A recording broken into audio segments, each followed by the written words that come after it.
Hey, good morning. Welcome to Hobby Evolution, episode 1003.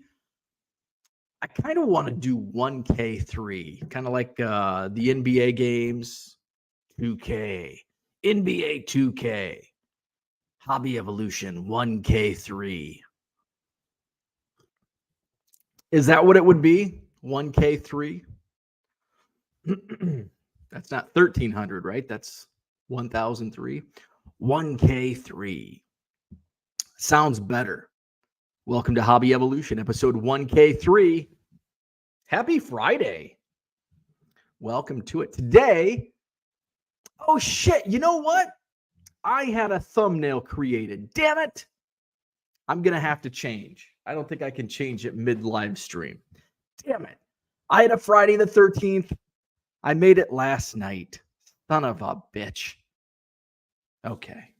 Today is Friday the 13th. This is like the best Friday the 13th of the year because it's October. It's also my wife's birthday, by the way. Happy birthday to my wife. We talked about this at dinner Wednesday night. This is what not to do. Here's what not to do in a relationship. So we're at dinner. It was grandma's birthday on Wednesday. And so we had dinner and grandma goes to my wife, when's your birthday? Because she knew it was coming up this week. She's like, it's Friday. And I said, she'll be older than me. Ooh, don't say that. Don't say that. I did. I said that. So my wife's going to be older than me for, let's see, July, August, September, 8 months. And then I'll catch up next June. We'll be the same age. So my wife is now older than me. So we're going to go out to dinner this evening, Friday the 13th. Jason Voorhees is going to pop out of the pond and scare us. Man, I'm really upset because I never create thumbnails, especially on Friday, because it's like, oh, I can use Free for All Friday or I can use Name That Player. We'll play Name That Player. We're going to do packs again. And we're gonna do baseball. We haven't done. I think we've done baseball. I think we did baseball last week, but we will do some baseball today. We're gonna go back. We're gonna step back in time with Name That Player later this morning. I want to talk about negotiating today. Chasing Cardboard was getting some heat on their most recent episode, and after I was reading the comments. It's like, yeah, low ball. And then I thought about it and I'm like, wait a second. Mike negotiated that deal exactly how I would have. So I'm going to talk about that. Talk a little negotiating 101 today. As I was on YouTube, I didn't watch, Mike actually put a video out, a follow-up to the comments that they were receiving on the channel. I actually went to YouTube to watch that, and I got sidetracked. Look, squirrel. For whatever reason, a 9/11 video came up on my suggested videos, and it was the live feed for Regis and Kelly. And I didn't realize Kelly Ripa had been on Live with Regis all the way back to 2001. In fact, I went and looked it up. She took over as co-host, I think in 2001, earlier that year, in February, I think is what the Wikipedia, excuse me, ooh, belchy this morning, is what her Wikipedia page said. So it was the live feed, as 9/11 was happening. And let me tell you, it must be a new video on YouTube because it only had 200 views. And it was, it's raw.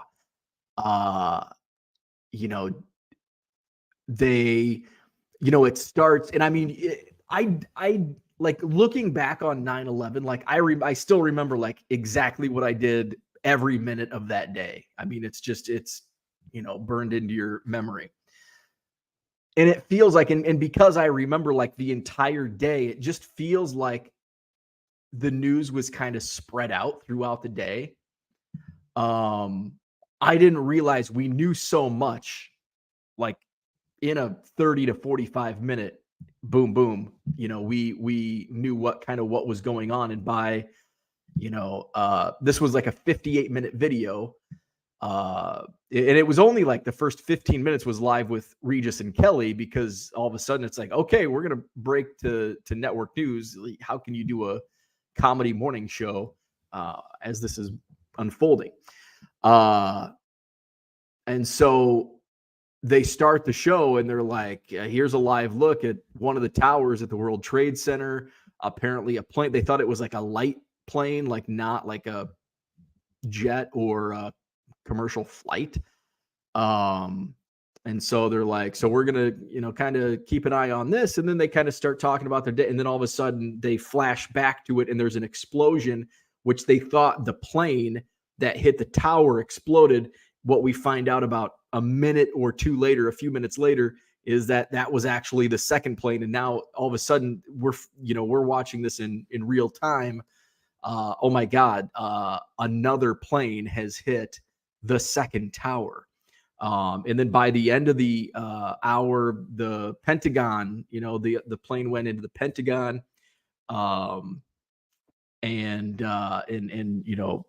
President Bush had come on and, this is an act of terrorism and there's all this.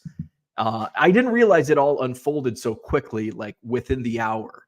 But that was just crazy. I was watching that last night and, brought back all those memories of that day. Wow.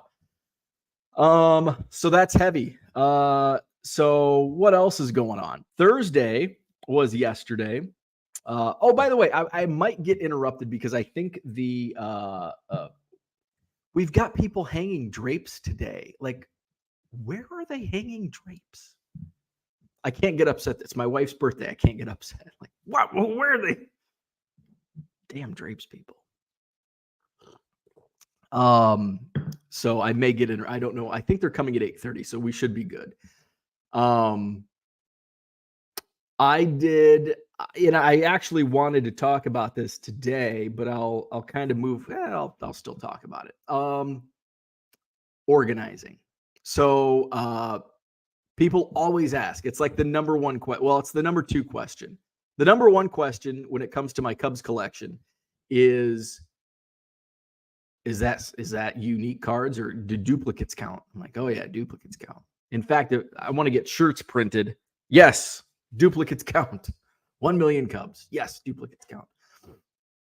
Second biggest question is, because I'm almost there, and I haven't. I think I still need to count. I've counted pretty much everything that's come in, plus the Goodwill pallet stuff and bulk buys from the last few shows.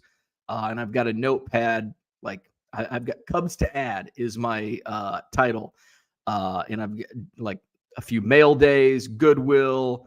A lot of Goodwill, bulk collections, and then I've got a box that I haven't added in from the last Madison card show. So that's the second biggest question after do duplicates count? Well, what are you going to do when you hit 1 million? Because my count is 900. What's my Twitter say? Twitter's like the most recent that I advertise. Now I'm like sandbagging. 986,000. Oh, that's cool. Look at that. Look at on Twitter or X. Right on my name, it's like pink and flashy. It says live. So I wonder if you click on that, open live video. Well, how about that? That's pretty cool. That is pretty cool. There I am. So anyway, 986,607. I don't think that's. I thought I added to that count. Anyway, that's going to be the count. So I'm 988,000, 989,000. So the second biggest question. This is like me. Just get to the damn point. Second biggest question is, what are you going to do when you get to 1 million? And so the answer is organize. And then the follow-up to that, to my answer, is typically, shouldn't you have been doing that all along? Like, why wait till you get to 1,000,000 cards before you start organizing them? Well, because I do things backward. But you see on the floor, I think those are trash. I'm just tossing those in the recycle bin. I've got piles. Can you see the piles? No, not really. I've got piles and piles. So I've been going through, and Cooter, I see Cooter's in the chat. Cooter will be happy to know that I am now consolidating all of my Cubs into fresh, clean, new full row boxes. So they will be uniform. So that's what I'm doing now. That's why there's those boxes, because I've got priority mail flat rate boxes from mail days. I've got those long boxes. You know, I was just picking any box that I could find. Oh, here's Cubs cards. Put them on the shelf. So now I'm doing a little uniformity. So my thing was, well, how, because you basically need enough open space as you do closed space to get things organized. So for the last like 3 days, I've been like walking into my card storage room and looking around, being like, how in the hell am I going to get organized? So I finally just did the most obvious thing. And I just freaking started doing it. What I started doing was, okay, because I was just randomly grabbing boxes. Like, oh, hey, there's some cool stuff in here. Because I started this process by logging my Ernie Banks cards, which, by the way, here's a little aside. Ernie Banks on Trading Card Database, I think I'm in 8th place now. My collection, which is, so here's the thing, 1 million Cubs collection. Well, how do I get to, I'm still learning. Overview, baseball. I'm still learning Trading Card Database. Jenny gave me a great tip that is sped up the process exponentially, and that's by using filters when you're adding cards. And that has really sped things up. So ranking, so I am number 8 among Ernie Banks collectors on Trading Card Database, 234 unique cards. And I'm like, oh my God, 234, that's all? But the thing is, this week I've probably only gone through 15,000 cards out of 989,000. It's like, oh, I've got a lot more cards to look through. Like, I'll keep climbing. However, I think about 200. I probably sorted at the beginning of COVID, before I like did volume sales on eBay. I went through and I pulled Ernie Banks, and I've mentioned this, Banks, Bryant, Baez, all that, out of like 200 to 250,000. So I've probably gone through a third, conservatively, a third of my collection of Cubs cards. So multiply that by 3. There may be some stacks, because I'll pull Ernie Banks like numbered cards out of the 50-cent and dollar boxes, the newer stuff, obviously. So there's probably pockets of that where it's like, boom, all of a sudden you start climbing. So I think realistically I have 3 times that amount. So that would put me at 234 times 3 is what, 700-ish. That'll put me smack dab pretty solidly into 2nd place on Trading Card Database. Whoever 4, 6, and 8 is on must be an Ernie Banks super collector.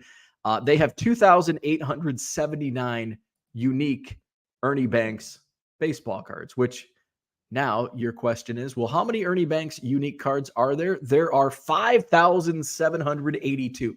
So I have a whopping 4% at 234 Ernie Banks unique cards.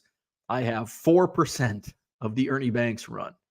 Total cards that I've logged. Okay, here's another this is, I always struggle finding this in my collection. Okay, here we go. Stats, baseball, top names. I have 600 so far. I have 621 Ernie Banks cards logged. 234 of those 621 are unique. So I'm actually having fun. Like, I was going through such I was just down in the dumps last week. And I think a lot of it is weather based. It's gray, it's cold, leaves are falling, it's raining, it's freaking October in Wisconsin. The Cubs suck. The baseball, every stinking one of the teams I was rooting for in the playoffs have lost. The Braves, I was rooting for the Braves. Phillies beat them, but I'm not as upset with the Phillies beating the Braves. And also the Diamondbacks swept the Dodgers. I'm very happy by that. So Phillies, Diamondbacks, it's a good consolation. So I'm putting my Cubs in, uniform boxes. And so I just basically started, instead of grabbing a random box from this shelf and that shelf and that shelf, I'm just I'm going to focus on one shelf. I already have a lot of boxes already in 4 rows. They're sorted by last name, and it's got D, A, S, T, so I can put those on that shelf. So that will be, and I'm just going to move from shelf to shelf to shelf to shelf to shelf to shelf. And so as I go through, I pull a box, I start going through, I grab a new 4 row, start filling it up. I'm pulling Ernie Banks, I'm pulling Chris Bryant, Javier Baez, other random players. And, I'll eventually come back and sort those and log those onto trading card database as well. I'm really interested to see where my Ryan, I think Sandberg is going to be the next step in my trading card database logging. But I want to have, remember what I said yesterday, I don't want to have card storage ADD. I want this shelf to be sorted Cubs. These shelves are unsorted Cubs. And I also want this shelf.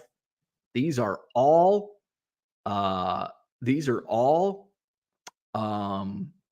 logged on trading card database, because we don't want to go through what I've gone through multiple times in my trading card database user history of logging cards and then putting them somewhere and realizing, shit, where did I put those? Are these logged? Are these not logged? So we have started on a fresh slate. So that's how my organization process is going, just focusing on one shelf. And I'm just moving from top shelf to bottom. So right now on my one shelf, the very top is completely sorted, and I'm working my way down.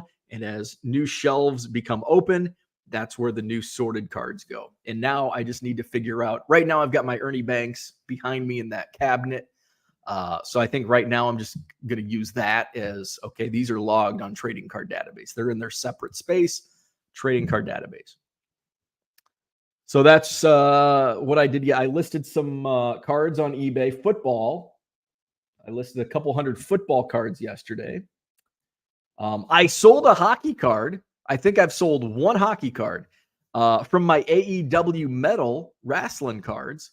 I think I sold a couple last night, and then I sold one of the inserts for $15. I was happy with that. That was basically all of them were listed for $2, with the exception of that card was 15. Might have been big yawn. Might have been a card for a few bucks I listed, but I've sold a few football cards that I ripped from the episode 1000 where I bought some retail. I woke up this due yesterday. I did not go to Target or Walmart to get a birthday card or a wedding card. I've got my cousin's wedding is tomorrow. I realized, and I texted my cousin. It's my cousin's son. So my cousin is we grew up. We were like brother and sister. We were like best friends in brother sister. A lot of our teachers thought we were brother and sister because we hung out so much as kids. Now she has a kid that's getting married. I texted her last night. I'm like, day is getting close. You're fucking old. You've got a kid getting married. You're old. So that's tomorrow. So I will go live tomorrow morning before I hit the road. So yeah, I forgot to go to get cards. So I'll have to do that. I'm going to get cards, a wedding card, a birthday card, and maybe baseball cards. Hopefully Topps Update is in stores. I'd like to rip some of that. Okay. So let's go to the chat. We're 20 minutes in. George in the house. What's happening, George? Carlo Does Vintage is here. Fantastic game last night. There's a lot of Twitter, a lot of banter about, couple dramatic things going on Twitter. The Orlando Arcia thing, which I don't understand. Like, a reporter overheard Orlando Arcia in the clubhouse saying something about like, yeah, Harper, or something like that, and reported it. And like, people are up in arms. And I don't understand. Like, the clubhouse is sacred. Well, how sacred is a clubhouse if you're letting reporters in? Come on. It's not that sacred if a reporter is in the clubhouse. So but also I'm not a player. I need to get my my actual player friends' thoughts on that. You know what? We're gonna message one of them right now and say, what are your thoughts? What are your thoughts on the Orlando Arcia clubhouse comments? We'll see what he says. So yeah, but again, I've never been in a club. Well, I've been in one clubhouse in my life. PNC Park, Pittsburgh, on a tour. It's the only major league clubhouse I've been in. And it was on a tour. So I'm sure players have a different viewpoint of that. But my viewpoint as an outsider is like, well, if a reporter is in there, like, don't trust reporters. Like, are you trusting reporters to like follow some baseball player clubhouse oath? I don't get it. The other thing was another reporter versus player, but in football, Steve Smith. At first, I hated Steve Smith as a sideline guy, but now I like love him. He's just hilarious. It's just the way he is. So apparently, he has a podcast. In a while back, he said Jerry Jeudy is just a guy, and he's not living up to his expectations. He was a first-round pick, but he's not playing like a first-round pick. Apparently, Jerry Jeudy took exception to those comments, and so on like the pregame show, Steve Smith like came out and said, I was going to go up and apologize, but he said words to me, and he actually. I don't even want to repeat the word he said. Go to YouTube or Twitter and find out. But he basically just said, "Not gonna fuck with you," and he said some words. And Steve Smith is like, "So you know what? If somebody asks me as a wide receiver, would you trade for Jerry Jeudy? I would say no, because he is. I can't remember what he said, but he cannot take constructive criticism. So." That beef, that's a fun beef. Jerry Jeudy and Steve Smith. Good morning, Victor. What's happening? Grinding for Good is in the house. Happy Friday. Kyle's here. What's going on? Peter, happy Friday. Merle, happy Friday. Merle, Red Light 34 was the last couple days. I'm like, Red Light 34. Merle's trying to get a couch card holder. And I don't think you were with us yesterday. So, and now I don't know if Red Light's with us. So, Merle, MI3 cards, Red Light 34, come together and try to get that worked out. Sal Dougie, what's up? Good morning. Cheers. Hall of Fame card collector, good morning to you. Andy Mack is in the house. Happy Friday. Good morning, David. Merle says, have we started planning the 2K show yet? Oh, God, no. Hey, speaking of planning, though, guess what I did? Not only have I purchased my my plane tickets to spring training, which is what, 6 months away? November. Actually, it's going to be November, December, January, February, March. Almost exactly 5 months away. March 12th. 12th. Damn it, I hate that word. 12th. Yesterday I booked my hotel, which is right across the street from. Literally, you walk out the door and walk literally take 10 steps and you're at Sloan Park. So I booked my hotel for spring training. Can you believe that? Last year, I don't even think I booked my flight until 2 weeks before. So I've turned a new leaf. Is that a saying? Turned a new leaf. Randy, what's up? Good morning. And it feels good to have that not weighing over you. Oh, what if prices go up? What if I can't get a hotel room? Blah, blah, blah, blah, blah. So it feels good. Get it out of the way. Mark, what's happening? Good morning. He says, congrats to the Fightin' Phils. George says, fuck today, but thankfully it's night and I'm having a drink now. Happy birthday, Bo's wife. Happy birthday, Mrs. T. Zach and Porter says, hello. Happy birthday to your card show sponsor and life coach. Yes. Good morning. Herman in the house. Andy says, do you want to fail in business? Take negotiating advice from YouTube commenters, right? Dan, what's up, Dan? So we're going to talk about negotiating here in a moment. Cooter, good morning. Mark says, I live 12 miles from ground zero. I saw the smoke while I was driving to work. Very surreal day. It was even now, knowing what we know now, 22 years later, just watching that video back is undescribable.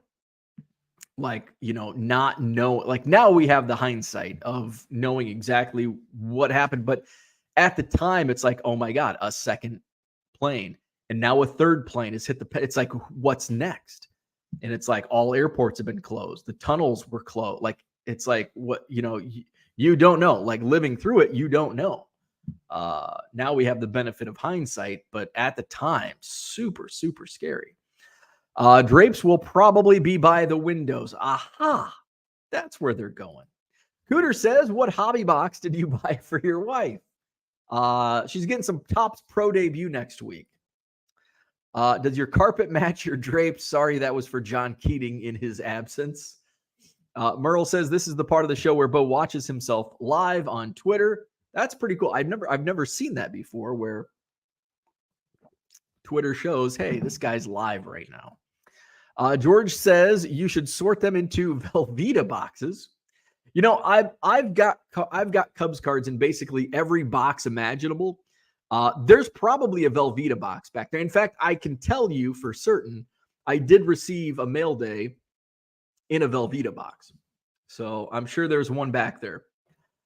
Print nice labels for your Cubs boxes. I have seen your handwriting. Very good point. Boom, the filter has you moving through the process the fastest. Yes, the trading card database filter. Absolutely. Plus, what also is not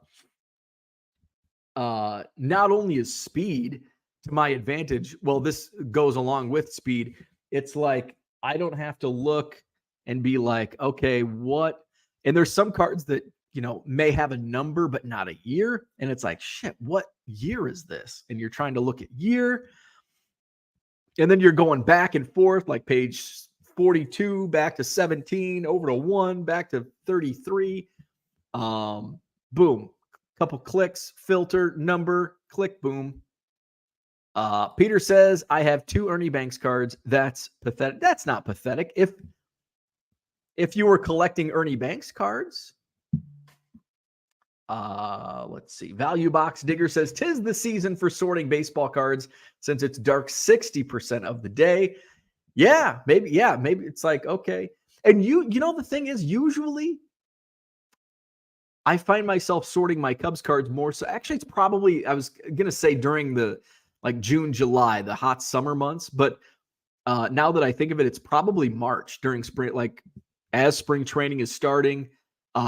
Mainly because I'm getting prepared for spring training. It's like I need to find my prospect and minor league cards to get autographed at spring training, which I need to do a better job as I'm going through this process.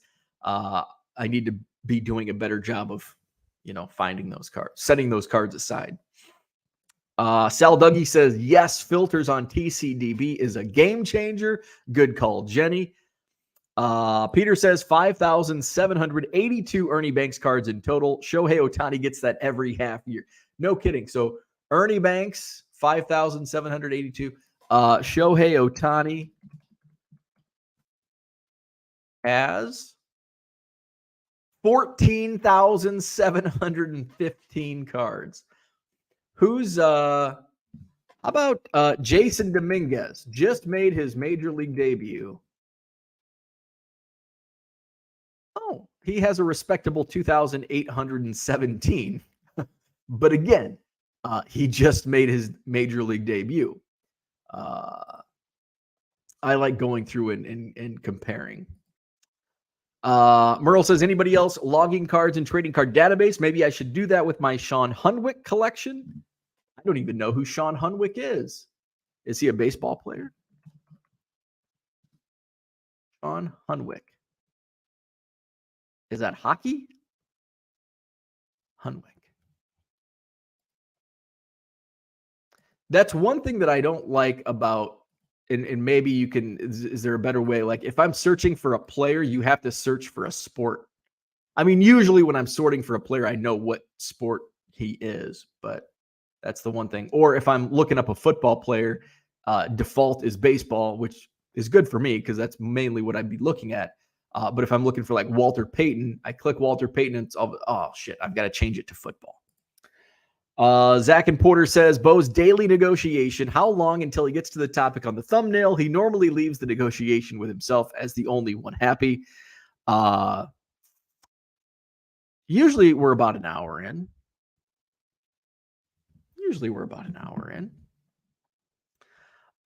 Zach and Porter, we use TCDB daily. Game changer when you collect, in our opinion. I love it. I love trading cards. And I don't use it enough. Like Sportlots is another website that I think is great, which let's go to Sportlots. And I think, what's Cooter say? Cooter says, knowing what's Cooter's comment? Knowing what you have is good. Knowing what you don't have is expensive, something like, and that's true because now I'm like, oh, I want to go find this. So now it's like, now I know what Ernie Banks cards currently I don't have. Like, oh, I still need this card. Oh, I'm going to go buy. Oh, hey, I can buy this. Merle says, what thumbnail? Thought he didn't use the Friday the 13th slasher thumbnail. Dan says, added a 2007 Yomiuri Giants Players Day promo set to TCDB today, along with the card scans. Very cool. Merle says, I could work on a Sandberg or Puckett list too. Do you pronounce it database or database? We are team data. I am database. Database. I am database. You know what? Now that I think, sometimes I say database. I interchange it, kind of like route and route. I say Route 66, but I say Route 78. Get your kicks on Route 66. It's not get your kicks on Route 66. So I think I use it interchangeably, data and data, kind of like route and route. Good morning, JW. What's up? Love that thumbnail. Go Bears. Merle's a database stayer. Flawed Thinker says good morning and go Harper. Cubs Twitter is up in arms. We should have Nick Castellanos. We should have Bryce Harper. We should have Kyle Schwarber. Cubs fans want 17 players in their lineup. Mark, what's going on? Good morning. Thanks again for your help yesterday with the new eBay condition rules. Yeah, we talked about that yesterday. I've changed about 60 to 70% of my listings. You have another 10 days, October 23rd, eBay will start removing listings if you're still using the old condition, new and used. So you have to change that over to the new conditions, which are like near mint, excellent, very good. And I don't know what, I don't think they use poor. I think it may be fair. I use the bulk edit as opposed to, I know some people use like export a spreadsheet. I just do the 2000 at a time and do it that way. Value Box Digger says, I wonder what teams Frank was cheering for. Well, I can tell you he was chewing. He was cheering for the Brewers. And I know that for a fact. But I don't know. I'm curious. Frank strikes me as the type of guy that once the Brewers lost, he probably didn't care. He's on to the next thing, the Packers game. So I don't know. I could ask him, but he's all the way over there. Cooter says TCDB is a great tool for collectors. I have exchanged almost 1,100 cards during 2023. That's almost $2,000 if I paid $1.75. Sorry, Bo. Taking money out of my pocket. Taking money. Now I'm going to have to wash dishes tonight when I take my wife out to dinner. Flawed Thinker says, I like to assume that Bo purchases 2 first-class tickets, one for him and one for Box 13. Dan says, I assume that says happy birthday, Amy. I assume that. Amy is my wife's name. Low Roller Scratches in the house. He says, are you going to Savannah Banana baseball team in your area next year? They're going to be in Boston, Yankee Stadium next year. Chicago Cubs got selected. I don't think Wrigley is I know they're playing in Des Moines, Iowa. Again, they played there this year. I am not a Savannah Bananas fan. I just don't get into it. It's just, it's not my thing. I know it's obviously it's very popular, and that's cool, but it's just not for me. Kind of like skill games.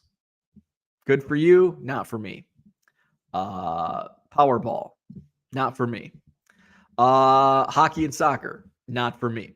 Dan says, 10 minutes ago on TCDB, I sent a request for a set name change, and it was already corrected. Nice.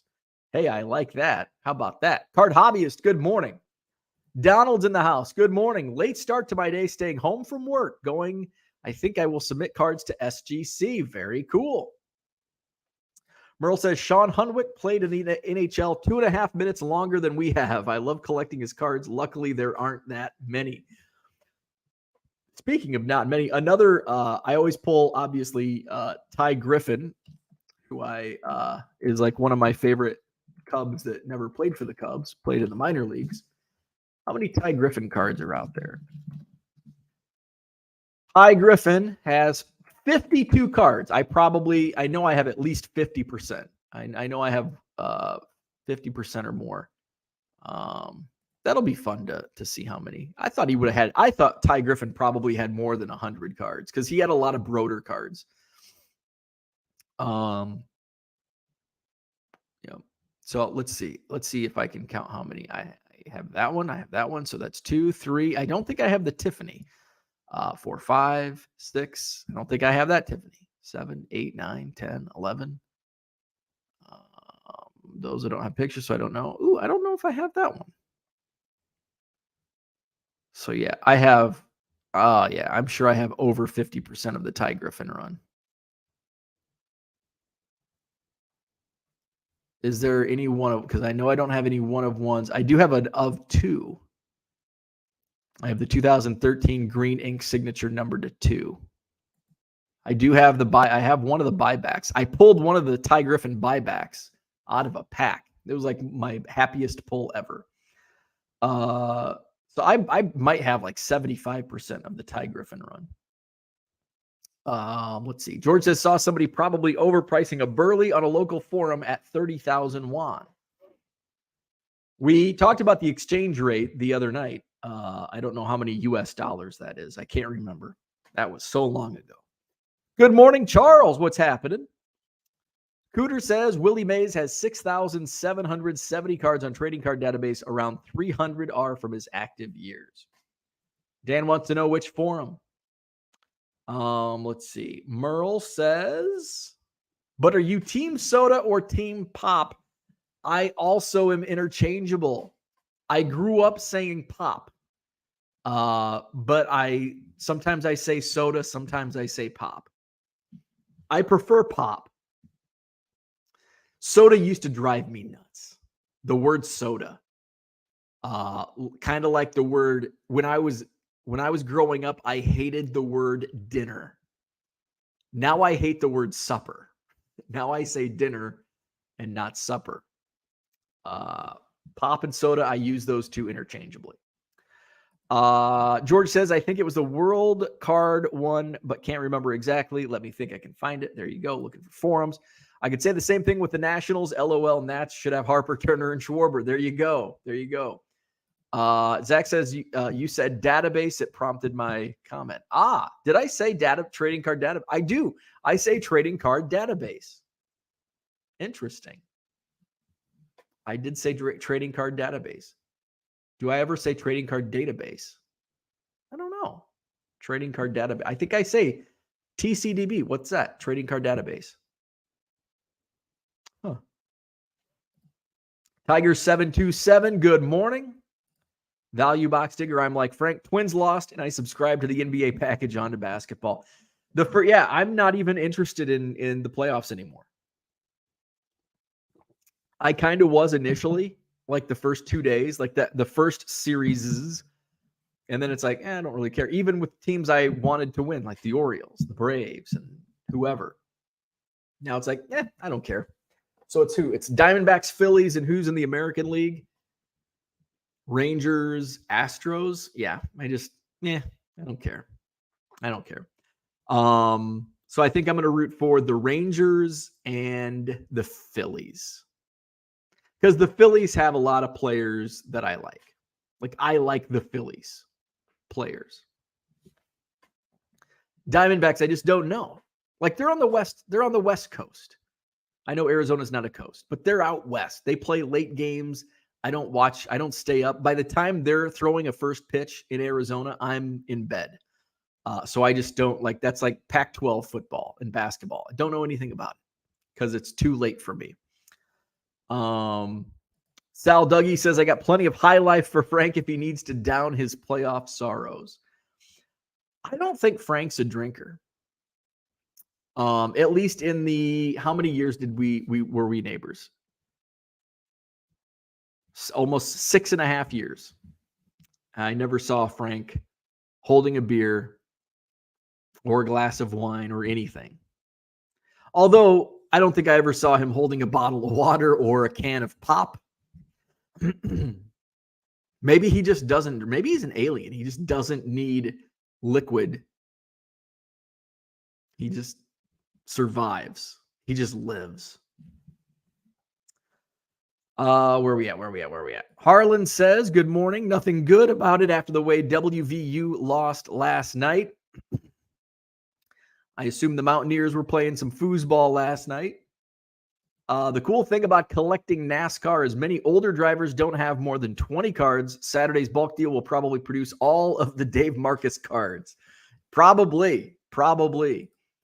George says it was on Sports Card Holic Cafe. There you go. Victor, the rookie card specialist, thanks to all for advice on bulk editing. I was able to do all my listings in less than 30 minutes. Awesome. Love it. Zach and Porter says, I picture Walton having a lot of Broder cards, not Ty Griffin. Yeah, it's strange. Ty Griffin had, Ty Griffin was like he was like a big deal because he was like a Team USA hero in 1988. Star at Georgia Tech. So he has 1, 2, 3, 4, 5, 6, 7,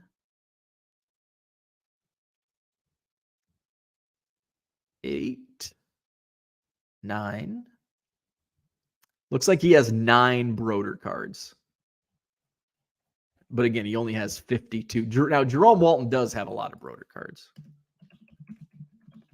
Because Jerome Walton. Oh, what did I do?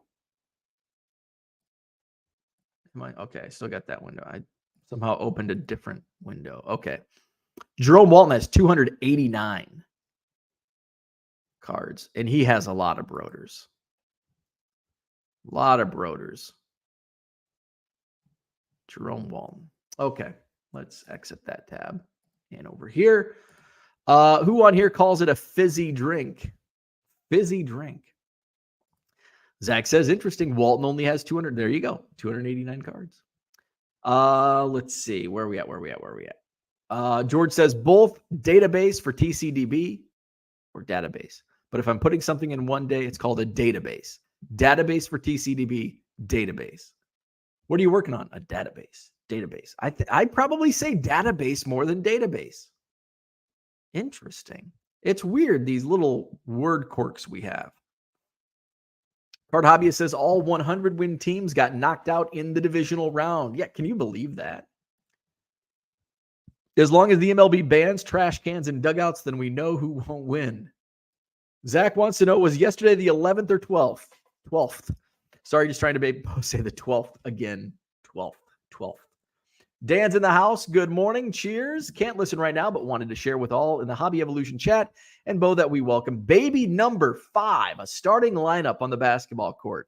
Congratulations. And I'm sorry. Congratulations. And I'm sorry.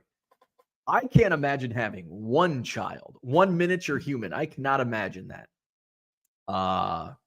Let alone 5. Can you imagine 5? Oh my God.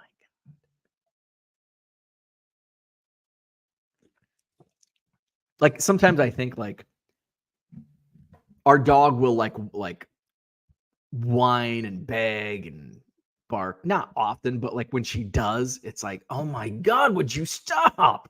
And like she does it very rarely. And it's like, can you imagine if we had like a baby crying, pooping? Like, oh my God. But congratulations. Congratulations. Value Box Digger says, at home, was that planned home birth or just that fast? And Harlan says, congrats. So let's talk before we start playing Name That Player. Let's talk negotiating. We're only 47 minutes in. So situation that led to just me kind of talking about this was Chasing Cardboard. The latest episode came out on Wednesday, someday this week. Mike from Chasing Cardboard went to look at this collection. Very unique individual who had the collection. A lot of the stuff was from opening packs himself in the 50s, 60s. I think the story was kind of like, I don't know, kind of weird. He got some cards from a guy, I don't know. But anyway, he had great stories. He worked for, I think, the Texas Rangers, right? Worked for them for a few years. He had some great stories. When it came down to negotiating, he didn't give out a number. And that's mistake number 1. If you're selling anything, you set the price. It's your item. You are selling it. You name the price. This guy didn't. Ricky, I think is his name. Ricky. So Ricky did not have a price. So Mike said, I do 2,000. And the guy, all of a sudden, the guy's like, well, I got to talk to my son. We're going to use this money for vacation. I told him we'd use this money for a vacation, and I got to talk to him. And Mike's like, well, can you call him? And he's like, well, he's at work right now. And I found that to be like, that's a little weird. So in the comments section, people are just railing on Mike for saying, oh, he lowballed him, blah, blah, blah, blah, blah, blah, blah, blah. I would have done the exact same thing. Number 1, the guy didn't name a price. And I had, and even if he didn't say a price, he had one in here. He knew a price that he would take. I had a situation, I don't know, a few years ago. It was like a bulk deal, and the seller wouldn't give me a price. And so I looked through the cards and I'm like, I don't know. I'm a buyer. Did I have a price in mind? Absolutely. But I'm the buyer. You are selling me the cards. You set the price. You don't go into any retail store, the grocery store, Walmart. You don't go to the checkout and the cashier doesn't say, well, how much will you give me for this gallon of milk? No, you're selling a gallon of milk. You set the price.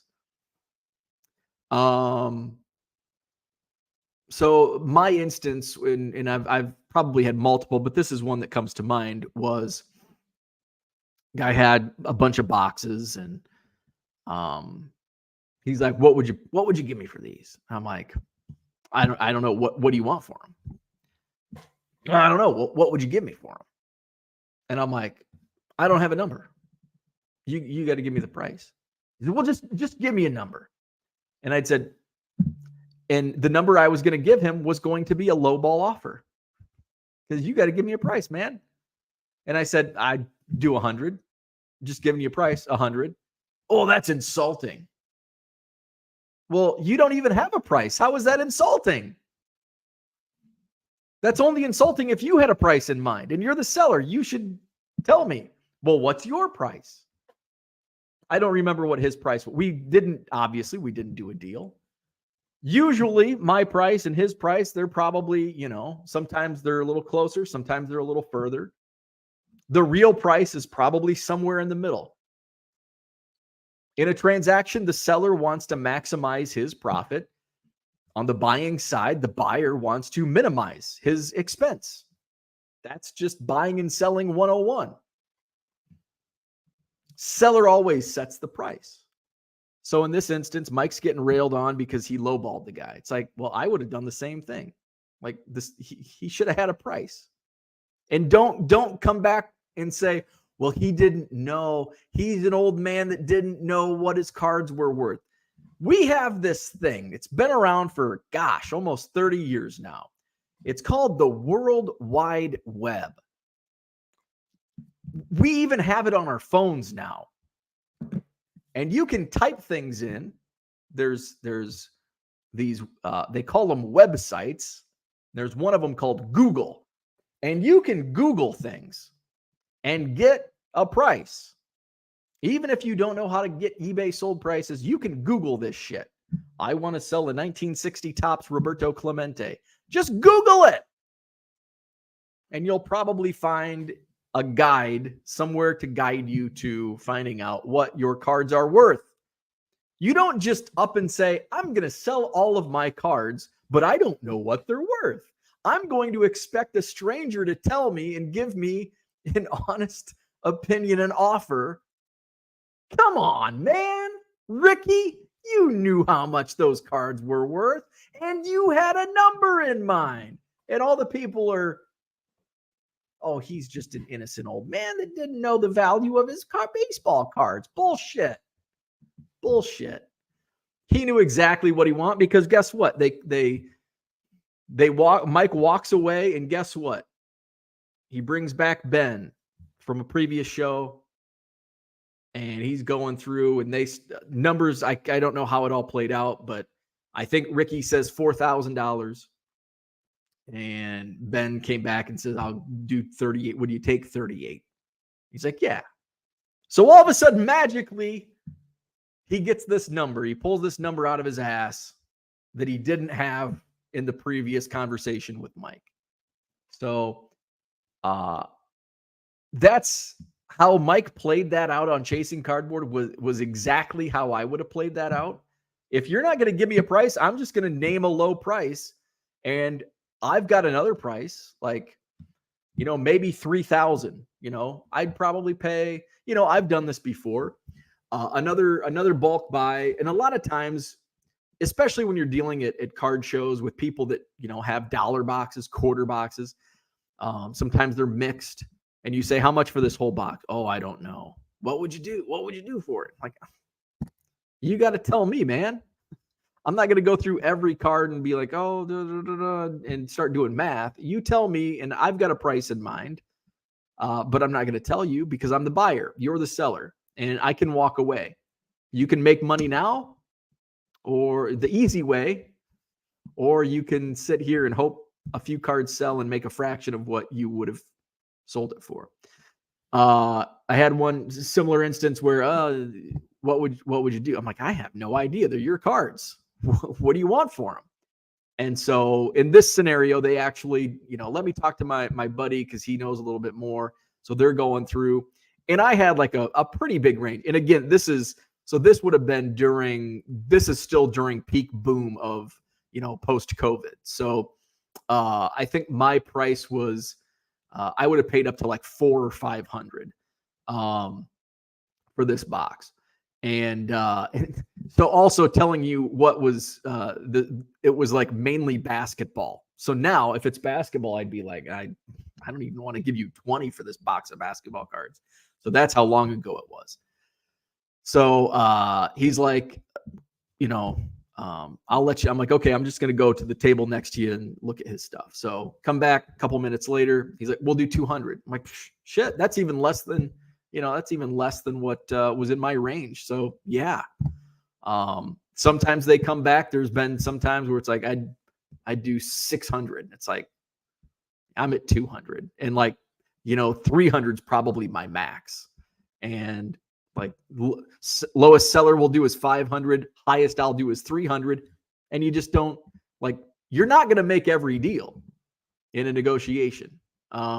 So that's my thought. There's a lot of comments. Mike did a follow-up video. I haven't watched it yet, but I saw that and then I saw his follow-up and I'm like, I'm going to give my opinion.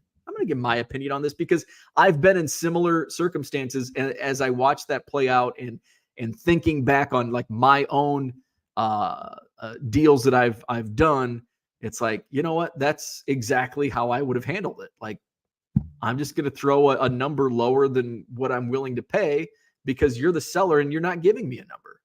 And, if you're selling cards, you have to have a number. And I will walk away. I don't need those cards. I don't need any cards. Well, I do. If I want to keep doing this full time, I do need cards. But I'll walk away. If a seller's not going to give me a price, I'll walk away. And I've done that many times. Well, you got to tell me what you would do.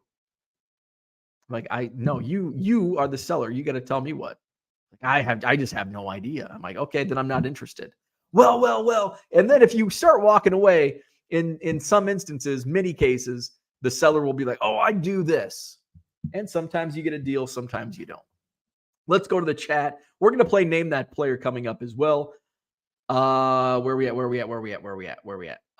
Let's see. Cooter says, going from 2 children to 3 is a big change as you have to move from man-to-man to zone defense. Value Box Digger says, if a seller won't give a price, I am always that a-hole that will offer $1 just to prove a point. Give me a price. Of course, I am going to go as low as possible. Absolutely. Like a huge bulk deal. Like if it's a big bulk collection, I'll be like $100. And, depending on what it is, sometimes I don't even want it. But it's like, 100. If there's good stuff in it, $100. Well, that's insulting. Well, give me a number then. What's a number that's not insulting? Flawed Thinker says, same situation I'm in with a 2011 Trout. I'm trying to purchase. Seller wants me to offer.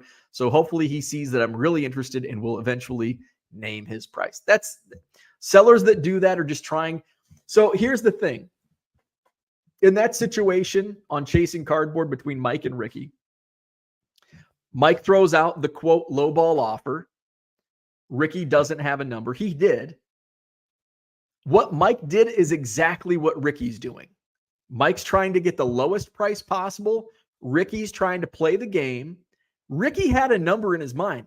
You know what his strategy was? Ricky's strategy was, I wonder if he'll name a number that's higher than what's in my mind. It's just gamesmanship. Ricky had a number. He was just hoping Mike's number would be higher. And when Mike's number came in lower, he didn't want to negotiate. Big Harv says, mine did a video yesterday about the negotiation. And, I think he meant Mike. Did a video yesterday about the negotiation and how shows a little about our TV shows are made. Absolutely. Kyle says, Mike did nothing wrong. He was probably hoping for a counter just to get a starting point. People who send dollar offers on eBay annoy me. Mike did not. Johnny M says, I hate buyers that send messages asking, what's the lowest you would take for this? Sometimes if I'm feeling a little asshole-ish, I will just give if it's $1.75 on eBay and they, what's the lowest you'll go? I'll just respond $1.75. What's the lowest you would take? $1.75. But if you offer me $1.50, I might take it. Johnny says, I just ask, what is the highest you would pay for it? It's called the best offer for a reason. Absolutely. I actually just ignore those. And I know that's poor customer service, but I don't give a shit. So what's the lowest you'll take? Just fucking give me an offer. And you'll find out if I take either I'm going to accept it, counter, or decline. One of the three is going to happen. Let's see. George says at his age, he's pulling out the Beckett. Flawed Thinker says, personally, I don't think that Mike lowballed the guy. He's a reseller, so he needs to get the cheapest price possible. His friend coming in there and paying $1,000 extra just lost profit. Value Box Digger says, if someone is using Chasing Cardboard to sell their cards, they have a tad bit of a clue about cards. That's another thing. Because it's not like they walked into a card shop down the block. You have to seek Chasing Cardboard. Yeah, I totally agree. Let's see. Are we talking about the latest Chasing Cardboard episode? Yes. If the seller can't give me an asking price, I'm lowballing every time. Absolutely. Currently drinking a Pelforth Blonde that my friend's dad brought me when he visited on vacation. Last night, I had some, I was talking about it Tuesday night. I got it at the liquor store the other day. Outboard cream ale. And it was like, I took the first sip. I guess I've never had it before. I took the first sip. I'm like, oh, it is very, it's almost got like a latte type mouthfeel. Ooh, I'm using those big beer snob words. Mouthfeel. It is creamy. That's what she said. Value Box Digger, this guy is correct that he doesn't need any cards. He has a museum of 3 million behind that TV. Max in the house. Haven't seen the video and likely won't for obvious reasons, but there definitely is a point where as a seller, I would tell people to get lost, but I price everything. Cooter says the guy I bought my last collection from didn't even have a cell phone, didn't think it was right to lowball, tried to be honest with what they were worth versus what I would pay. We both left happy. Max says I negotiate as much as possible, but will rarely walk away from a table deal without giving a number. Value Box Digger says, speaking of a trout rookie, a lot were encouraging Bo to hang on to his Goodwill pallet trout. Last sold raw was $269.99 yesterday. You did good. Mine sold for $600. Absolutely. I never hold unless it's a Cubs card. I'm moving. Uncle Rich in the house. Before I ask Bo to do the spiel, since we are at the Mendoza line, hit the like button, subscribe to the channel. George says that sounds nice. Ken says I won an Earnhardt of 100 last night for about 20%. I bought a copy less than a month ago. Seller has one feedback. Do I receive the card? LOL. I have a frustrating. So this is me here. This is me. So the windows are going to be here at 8:15 or so. So I am going to get interrupted. So the blinds people are going to interrupt me. At least I'm expecting it this morning. So I have an annoying situation. There's a player that a Cubs player that I'm kind of PCing. He only has like one card. In fact, I'm not going to give the name because I don't want somebody to come in and scoop the card. It's a 1 of 1. He only has 48 total cards. There's a 1 of 1 on eBay, and his price is kind of fair. And I sent an offer of, I think his price is fair, but I sent an offer 75%, which I think is a fair offer that I sent to this seller. Only has, and the reason it triggered was because Ken said a 1 feedback. This guy only has like 10 feedback. And I'm like, so I sent the offer, it expired.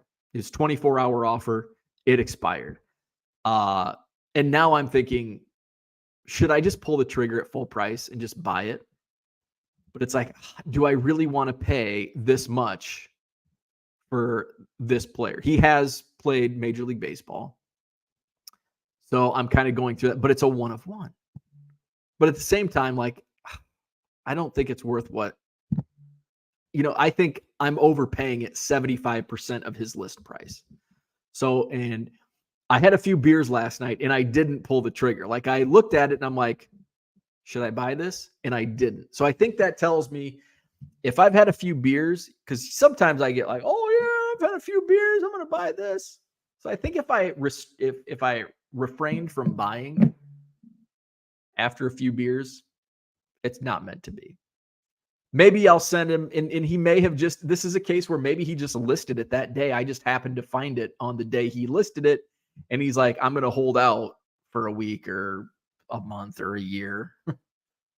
So I might just wait a few days and send another offer, see what happens. Uncle Rich says, back in the day when I asked to make offers, I used to leave myself a 10% cushion. His follow-up video had one good point, and that he would be a lot more upfront about values if it's a widow who may not know values of hubby's hobby. That's a good point. And I think, and that's the thing where I think this is a situation where Mike wasn't trying to take advantage. Like, this guy knew. It's not like the widow thing. It's not like Cooter's guy. This guy knew. He was savvy. He was pretty savvy. But yes, there are exceptions where if it's a widow or if it's, an elderly man that doesn't have a cell phone and truly doesn't know. But I didn't get that. And I've never met that guy, but I didn't get that feeling that he was this innocent old man that didn't know values of cards or where to get them. He found chasing cardboard. So like Jenny mentioned earlier, like that's, most people don't, they either go to somebody they know or they go to a card shop. They just go to the yellow pages. Do they still print those? And I've got these cards. George says, yep, the 10s are going for 800 or 900 now. Yikes. Or maybe less. Don't remember what I heard. Flawed Thinker says, was on Whatnot yesterday in a PSA 8 Ryan Zimmerman rookie auto came on the block, won it for $20. I never see his card, so I couldn't pass up the deal. Usually goes for double on eBay. Nice. Dan says, to Max, don't think I have any other Ichiros. Looking for anything else. Dan, I wasn't the one looking for Ichiro. I was confused. I'm like, when did Max ask for Ichiro? Jenny Miller mentioned, my day is complete. All right. I want to play Name That Player, but I also don't want to get interrupted mid-game. Let's see. All right. Let's can I do this? I don't like that song. I want to put on some music.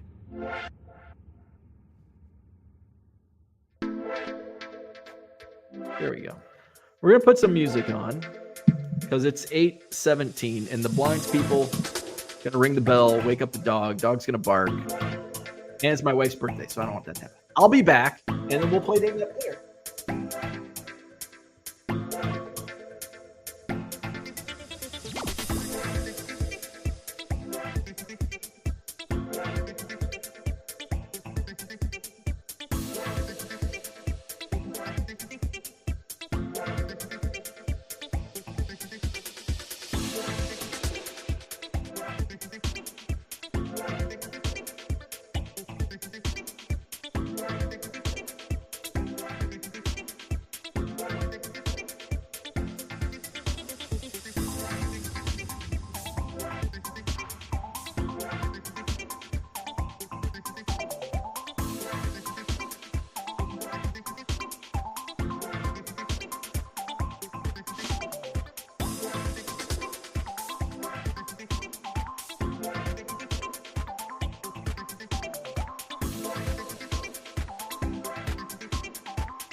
Well, I think somebody's here. They're outside. So I opened the blinds.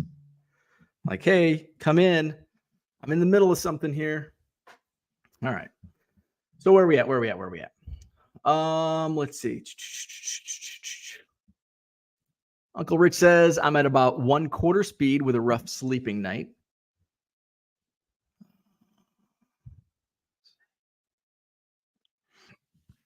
After COVID, RSV, and the flu vaccine.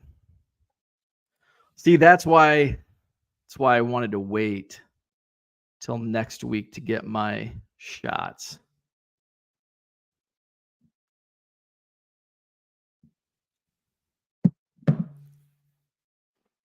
So Tuesday is when I get my COVID and flu shot. Let's see. Dan says, don't get booted by YouTube. This is a StreamYard. That was StreamYard music, so should be good.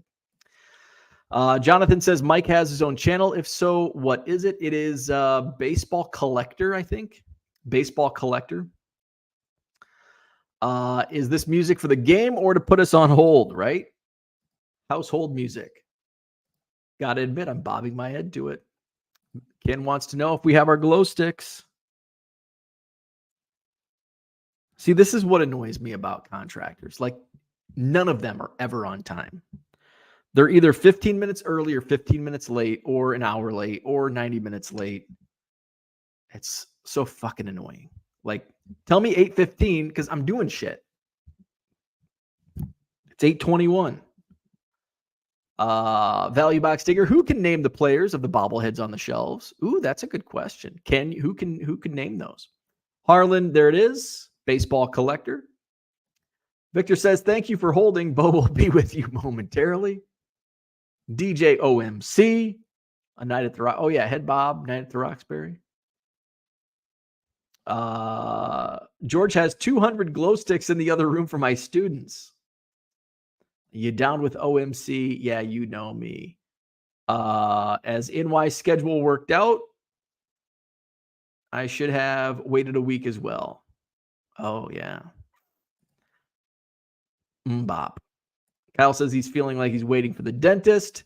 Uncle Rich says Mbop is a guilty pleasure. They like dancing around on TikTok or something with them. I'm so old, so I don't know. All right, let's play Name That Player. Might as well. I could have just went to it and then, is that? Nope.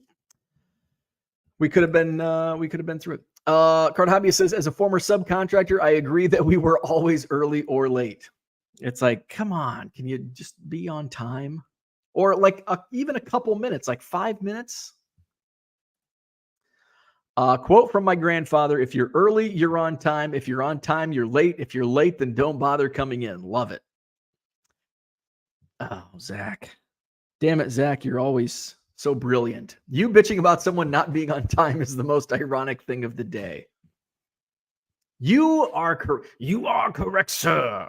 Yes, that is the most ironic thing of the day. Coming from a guy that every morning I'm 10 to 15 minutes late on my own stream. That is ironic. Moving on. Let's play Name That Player. There's the scores. Max with the big lead, 30 points. Terry McDaniel in second. Flawed Thinker with 11. Uncle Rich has 8 points, followed by Harlan with 7. Card Hobbyist and Scotty Dubs 6 each. Philly Joe has 5. Minneapolis Kid with 3. PK Steinberg with 2. Flipping Sports Guy, Diego, Mark Marinello, Kin, SoCal Guy 1967, Merle Cards, Brian K, and John Maybe, all with 1 point apiece. And guess what? I think they're here. Let's feed the ducks. That's the song. It's called Feeding the Ducks. I think they just pulled up.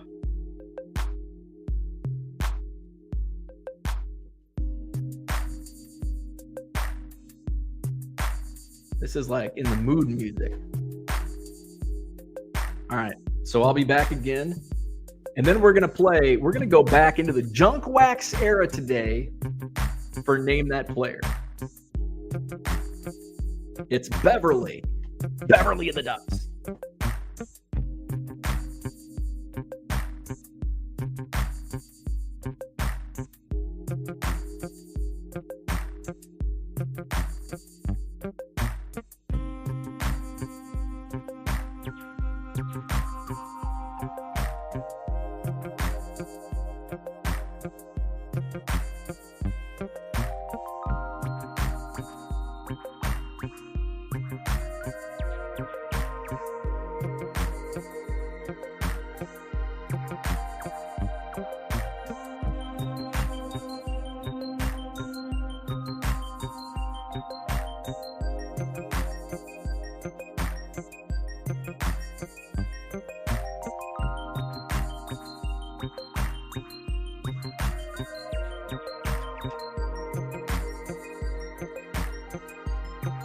Okay.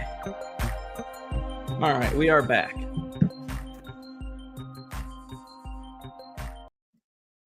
Now that we have fed the ducks, let's play Name That Player. So we're going back to the Junk Wax era. Dan, these may look familiar. I got these from Dan in a little bulk buy from Korean Cardboard. 88 Topps yearbook stickers.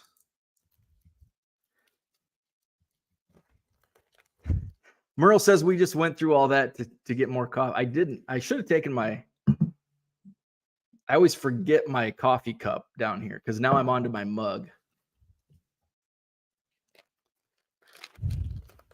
Oh, this is like the perfect Name That Player. These are the perfect Name That Player cards. And they even have gum. This one's stuck to the card. Look at that. PSA 10 gum. No, I'm not chewing it. 88 yearbook stickers. I don't even have to cover up names because there are no names. Who's this guy? All right, first up, New York Mets. Gum stain on the front.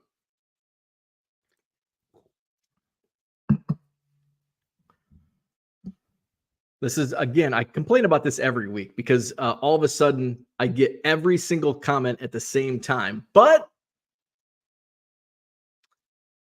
the first correct answer, Harlan beat Max.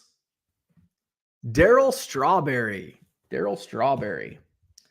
All right, so Harlan in a tie with Rich now, 8 points each. Where's Harlan? 8 points for Harlan. All right. Oh, shoot. This one, I am going to... Okay, so not all of them. This one I'm going to have to cover up. Oh, we got to take that comment off. Okay. Who's this guy? LA Dodgers. Pedro Guerrero is correct. Scotty Dubs back on the board. Pedro Guerrero. Scotty Dubs. Where are we at? There we are. Scotty Dubs with 7 points. So he moves ahead of Card Hobbyist. Scotty Dubs just behind Harlan. And okay.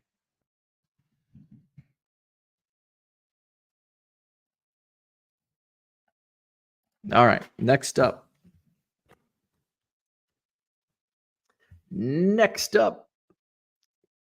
Kansas City Royals. Superstar. George Brett is correct. Harlan's got that fast internet this morning. George Brett. Harlan with another point. And now he moves ahead of Uncle Rich. 9 points. Okay. Behind Flawed Thinker. There we go. Wipe that one off. And boom. Okay. We're going to do 2 packs of these. There's 5 stickers in each pack. We go to Cincinnati. Actually, we can do both sides of this one. Card Hobbyist says he sees the answers before the cards. Barry Larkin.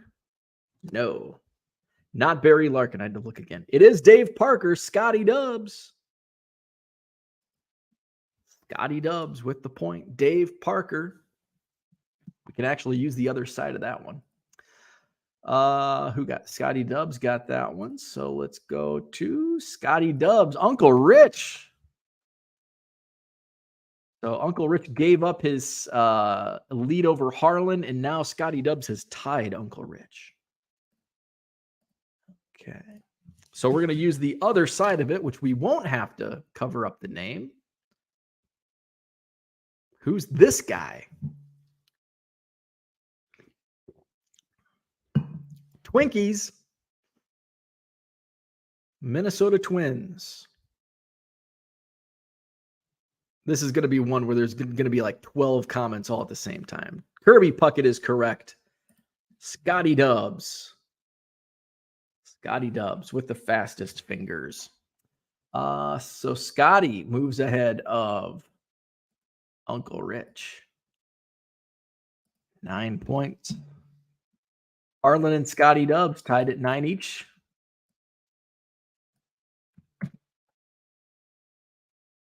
And double comma again.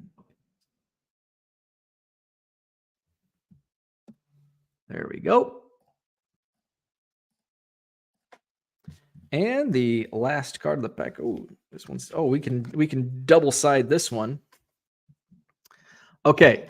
I do need first name. I do need first name on this player. And you're going to see why. First name required. I will accept first name only. You don't have to type in the last name. Card Hobbyist. He put in the work and did both. Eric Davis. Yes, sir. You are correct, sir. All right. So, Card Hobbyist with the point. And he is at... Where's Card Hobbyist? 7 points.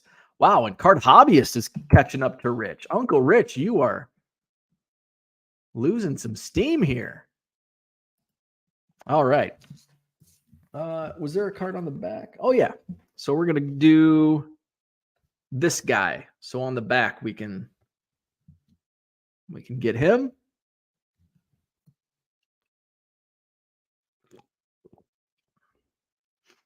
Uncle Rich says I'm getting passed like I'm doing 50 on the New Jersey Turnpike. Reigns is correct. Scotty Dubs with the point. Scotty Dubs. Tim Rock Reigns. Let's see. Scotty Dubs. Oh, and Scott moves ahead of Harlan this morning. Man, I think I've had to move names around on every comment this morning. And I keep doing double commas. Okay, so Scotty Dubs. Oh, a lot of movement up there. Okay.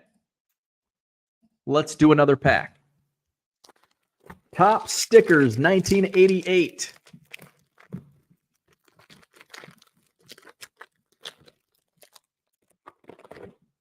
Oh, another fully intact piece of gum. No, I'm not chewing it. Are you kidding me? Okay. This was on top, and no, this is not part of the game. It's Darryl Strawberry again. But on the other side, we have a new one. Montreal Expos.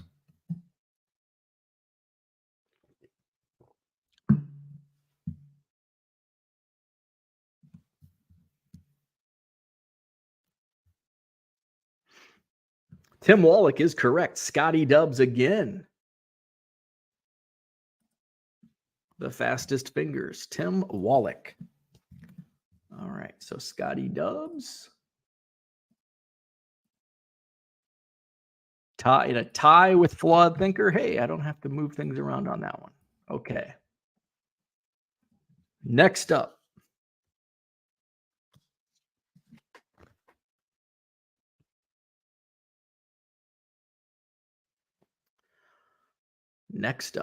Okay, first name only on this one. First name on this one.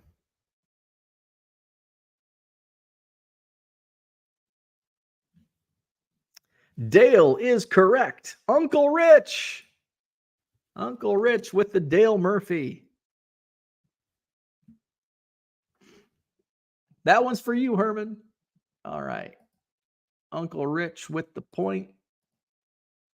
And he is now tied with Harlan.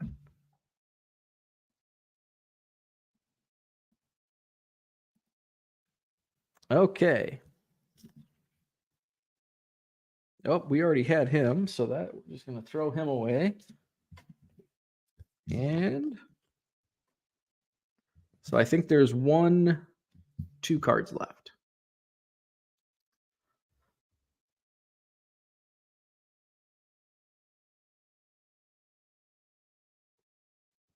Here's a familiar one.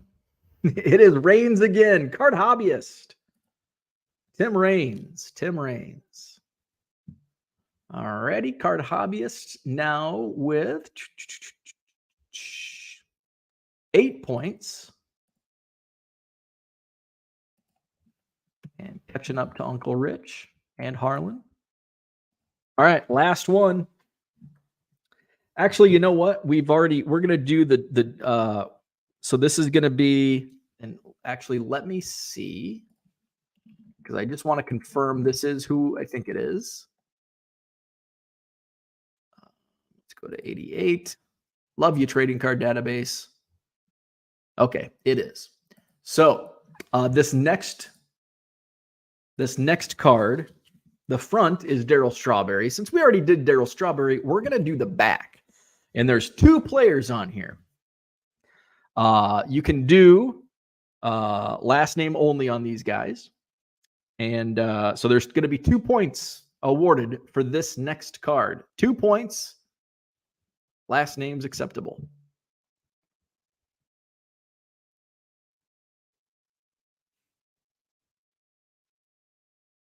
Cubs and A's. So 2 points possible. All right. And we've got both correct answers. Leon Durham goes to Scotty Dubs. And Scotty Dubs also gets Luis Polonia. So Scotty Dubs sweeps. And 2 points, which puts him up to 13. And he is now tied in second place. Skipped right ahead of, I got to edit this. Oh, wait. So 13. Scotty Dubs. Copy that over. And Terry. Okay, and then that's Scotty Dubs. Okay, there we go. So look at those standings. So Max didn't get a point today. Hey, I got a new Cub card, though. Another Cub card to add. Leon Durham, the Bull. Max, without a point, 30 points up. I missed Scotty Dubs playing like the old Scott, the Scotty Dubs of old today with that fast internet. So Max has a huge lead. What is it, 30-13? So Max in first place with 30 points. There it is. Terry McDaniel has 13. Scotty Dubs moves all the way up to second place in a tie with 13 of his own. Flawed Thinker with 11. Harlan moves up to 9 points today. Uncle Rich has 9. Card Hobbyist has 8. Philly Joe with 5. Minneapolis Kid has 3. PK Steinberg with 2. And with 1 point each, Flipping Sports Guy, Diego, Mark Marinello, Ken, SoCal Guy 1967, Merle, Brian K, and John Maybe, all with 1 point each. So thank you for playing. Name that player. Max says, we know who had the LAN hookup this morning. Flawed Thinker says, of course I had to miss last Friday. Let's see. Jonathan has a question. Will Car Dealer Pro update the condition issue so it no longer comes through as used? I hope so, because in 10 days, it's not going to be accepted. So, yes, I don't know when, but yeah. Let's see. Harlan says he's clearly in over his head. Max says, no, nah, I want to decimate everybody. Just didn't have the landline today. Ken says, sounds like Max needs to just win by mercy rule. I think we've had this like every round of name that player. We've had somebody, Uncle Rich on the first one, like blew everybody out of the water. Scotty Dubs blew everybody out of the water in the second go.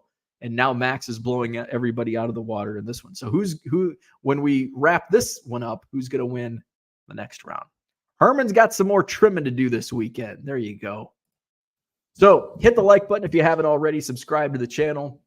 Hit up my eBay store, link in the description. Let's see. There will be a live show tomorrow morning, probably 8:30ish tomorrow morning. No show on Sunday. And then we'll be back at it Monday morning. So with that, I bid you adieu. Have a great Friday. Have a great weekend. We'll see you tomorrow.